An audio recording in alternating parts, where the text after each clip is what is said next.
ধন্যবাদ মাননীয় স্পিকার, আমাকে কিছু বলার সুযোগ দেওয়ার জন্য। আমার দলের পূর্ববর্তী বক্তা বোঝানোর চেষ্টা করেছে যে মাদকাসক্তি নির্মূলে আইনই হতে পারে একমাত্র কার্যকর হাতিয়ার, এবং অন্যদিকে সরকারি দলের বন্ধুরা আবেগী হয়ে বলে গেলেন যে মাদকাসক্তি নির্মূলে সামাজিক সচেতনতাই নাকি অধিক কার্যকর। মাননীয় স্পিকার, মাত্র গত বছরের র্যাবের তথ্য অনুযায়ী দেশে 3 কোটি টাকার বেশি ইয়াবা ট্যাবলেট এবং প্রায় 37,000 মাদক ব্যবসায়ীকে গ্রেপ্তার করা হয়েছে, যা সম্পূর্ণ সম্ভব হয়েছে আইনের প্রয়োগের মাধ্যমে। মাননীয় স্পিকার, যদি আমাদের শিবগঞ্জের কথা আমরা উদাহরণ দিই তাহলে দেখা যাবে আমাদের শিবগঞ্জে মাদক বেশি সক্রিয়, কারণ আমাদের শিবগঞ্জ একটি সীমান্তবর্তী এলাকা।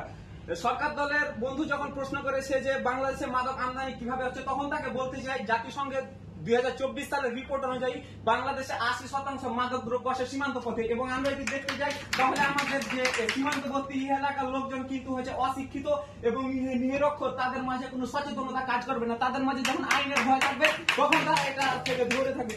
মাননীয় স্পিকার, সম্প্রতি শাহবাজপুর ইউনিয়নের একটি বাস্তব উদাহরণ দিতে চাই, যেখানে দেখা গেছে বর্ডার গার্ড বাংলাদেশ কর্তৃক একটি মাদক বিরোধী সভা অনুষ্ঠিত হয়। উক্ত সভাতে প্রায় সেই স্থানের সকল মানুষ উপস্থিত ছিল। সেখানে মাদকের কুফল ও ক্ষতিকর দিক নিয়ে আলোচনা করা হয় এবং সামাজিক সচেতনতা বৃদ্ধি করা হয়। কিন্তু তার 3 দিন পরে সেই স্থান থেকে 2 জনকে বিপুল পরিমাণ মাদক নিয়ে গ্রেপ্তার করা হয়। তাহলে মাননীয় সরকার পক্ষ এখানে সচেতনতা কি কোনো কার্যক্রম হলো? মাননীয় স্পিকার, ঢাকা বিশ্ববিদ্যালয় ও ব্র্যাক বিশ্ববিদ্যালয়ের একটি গবেষণায় দেখা গিয়েছে মাদকাসক্তদের 60%-এর বেশি উচ্চশিক্ষিত তরুণ ছাত্রছাত্রী, তারা সচেতন হয়ে মাদকাসক্ত। মাননীয় স্পিকার, আমি আপনার মাধ্যমে সরকারি দলকে প্রশ্ন করতে চাই, যদি সচেতনতা এত বেশি কার্যকর হয় তবে কেন আজকে শিক্ষিতরা বেশি মাদকাসক্ত?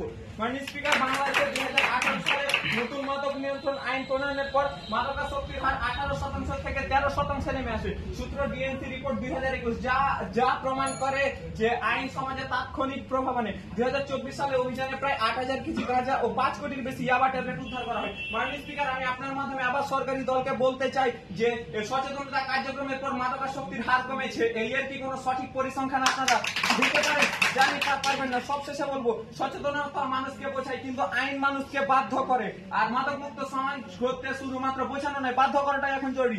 মাননীয় স্পিকার, আর মাদকাসক্তি শুধু একটি সামাজিক সমস্যা নয়, আর এটি একটি অপরাধ। আর এই অপরাধকে কখনো বক্তৃতার মাধ্যমে থামানো যায় না, আইনের কঠোর প্রয়োগের ভয়ের মাধ্যমে থামানো যায়। ধন্যবাদ মাননীয় স্পিকার, ধন্যবাদ সবাইকে।